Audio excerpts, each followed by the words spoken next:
Mina olen Mari ja ma olen 29-aastane. Ma olen sündinud ja kasvanud Raplas ja ka siin koolis käinud.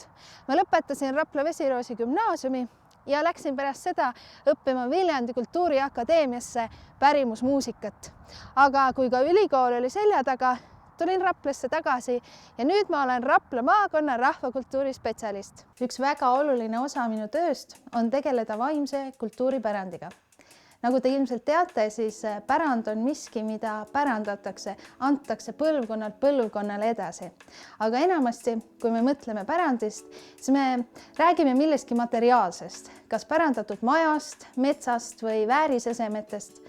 Aga tegelikult saab ju pärandada ka oskusi, teadmisi, traditsioone ja tavasi ja kõike seda meie nimetamegi vaimseks kultuuripärandiks. Selleks, et vaimset kultuuripärandit kaitsta, on ellu kutsutud Eesti vaimse kultuuripärandi nimistu ja Raplamaalt on sinna sisse kantud 4 ja Järvamaalt 2 pärandväärtust. Selleks, et sinna nimistusse üldse saada, peab see pärandväärtus olema elus, ehk siis seda peab reaalselt kasutatama, õppima ja õpetatama. Vaatame, millised pärandväärtused on Kesk-Eestist nimistusse kantud. Sepatöö Valtu piirkonnas. Rapla kihelkonna Valtu piirkond on olnud aastasadu vägev sepatöö kants, kus 19. sajandi lõpust 20. sajandi keskpaigani olevat olnud pea igas talus oma sepapada ja sepatöö tegijaid. 20. 30. tegutsenud siinkandis suisa ligi 80 vankrimeistrit, kelle kogutoodang ühes aastas ulatunud kuni 1000 vankrini, mis siis kopsaka raha eest laatadel maha müüdi. Nüüd hoiab sepatöö traditsioone Puraviku sepikoda ja üle tee toimetab sepp Alvar Heiste. Rapla valge tikand. Rapla kihelkonna rahvarõivas on eriline oma valge tikandi poolest, mis tõuseb esile oma mitmekesiste võrgupindade ja linase niidiga, mis ka töötlemisel oma sära ei kaota. Käiste mustrid on erinevad, levinuimaks väädid ja lillemotiivid, mida kaunistavad ohtrad vasklitrid. Selliseid tikandeid on siinkandis naised oma käistele tikkinud juba 18. sajandi lõpust. Märjamaa kartulivorst. Kartulivorst on Märjamaa, Valgu ja Nurtu külade traditsiooniline jõulutoit, mida on sealkandis söödud juba 20. sajandi algusest.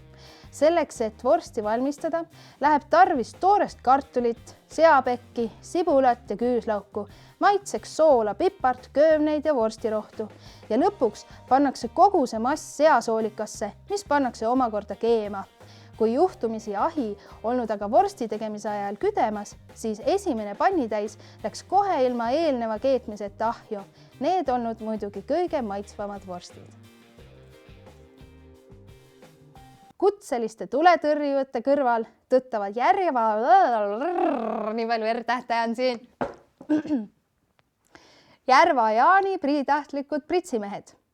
Kutseliste tuletõrjujate kõrval tõttavad Järva Jaanis kustutustöödel appi ka priitahtlikud pritsimehed.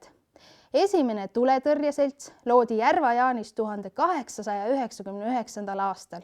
1904. aastal valmis pritsimeeste seltsimoja, kus hoiti kustutusvahendeid, pritse, hobusevankreid ja muud sarnast. 1938. aastal jõudis pritsimeeste käsutusse ka esimene tuletõrjeauto.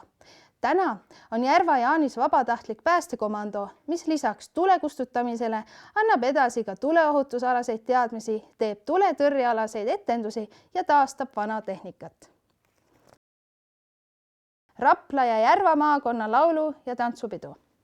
Raplamaa laulu- ja tantsupidude eelkäijaks saab pidada piirkondlikke laulupäevi ja Rapla maakonna territooriumil toimunud Harju maakonna laulupidusid.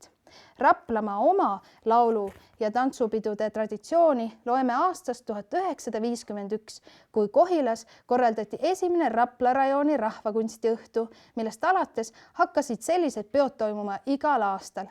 Ka Järvamaal toimusid esiti piirkondlikud laulupäevad, millest teadaolevalt esimene toimus 1866. aastal Türi Allikul.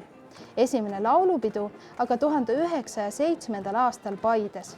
Läbi aegade on Järva ja Raplamaa pidudel üles astunud koorid, rahvamuusikud, puhkpilliorkestrid ning võimlemis- ja rahvatantsurühmad.